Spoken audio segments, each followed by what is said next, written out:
Sarah Shirelli is a local designer who's been designing interiors since 2003. Now, she has worked all over the country designing for her clients so they can love the space they're in. She's even written a book to help you. So we are happy to have Sarah join us today and give us some helpful tips. Sarah, how you doing? I'm good. How are you?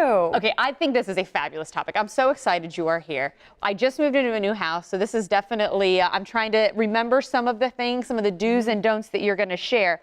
So let's first talk about mistakes that people make, because you say there's a few of them that we need to keep in mind. There's a few that people make, and the biggest one that everybody makes usually is to follow a trend.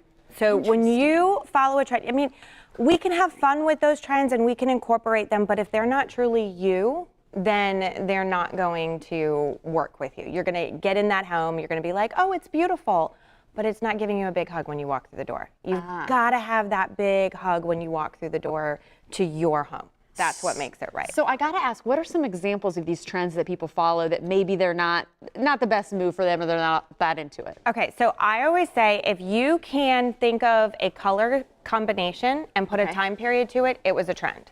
So like if you think about, like, we kind of go back, and I always think when I first started designing, everything that we were redoing had been gray and peach. No kidding. So if it was done in gray and peach, it was done in like the 90s. Okay. Like we know that was a little bit earlier than that. It was probably turquoise and pink, and you kind of just immediately see flamingos down here in Florida. So like you're talking Miami. Right, exactly. And when you can do that, when you can date it and you can say that was a color, that combination that was at that time, or that was a piece that everybody did, then it's a trend, and it's something that is going to be in a period of time where you're going to say it's done. Now I'm tired of it. I'm over it. So you're saying, though, that to incorporate what you like.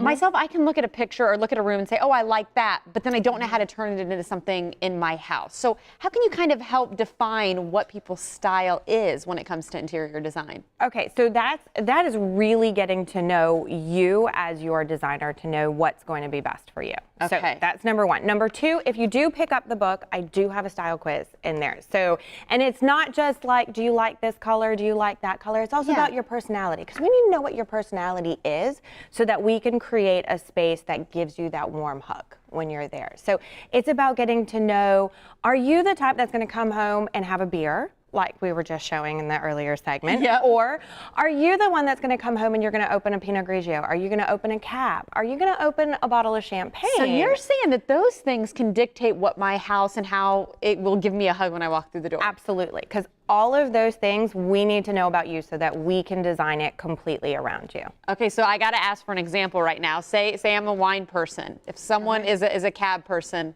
you're a cab person. Okay, so you probably like a little bit of deeper, rich kind of tones in things. We like some maybe depth to a space. Maybe we like a little bit of earthiness. We're not going to change it constantly. You want some of that longevity in whatever you're doing. So we want to have those techniques and want to have those elements into your home.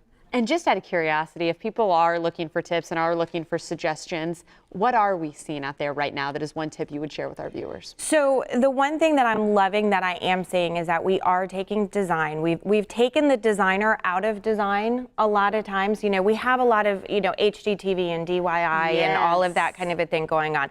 I'm not saying the designer is gone, because you still need us. I say that is not smart to come on and say. No, you still need us, because there are still like those Pinterest fails that we see everywhere. So you do still need us. But what it is doing is it's incorporating and saying it needs to be about you and not about the designer. So it's not about what I think is fantastic. It's not about what I'm putting in my home. You should never see me when you walk in your home. Okay, I was going to say, and I want to check out this quiz too. I think that's the key for most people. Thank you so much for coming in and sharing this with us. This is a great tool. Appreciate your time, Sarah. And in fact, she has a special offer for our Morning Blend viewers. Mention that you saw the segment, and you're going to receive 10% off her design services. There you go. Doesn't get much better on that. And you will also can check her out on her Facebook page at the information on your screen.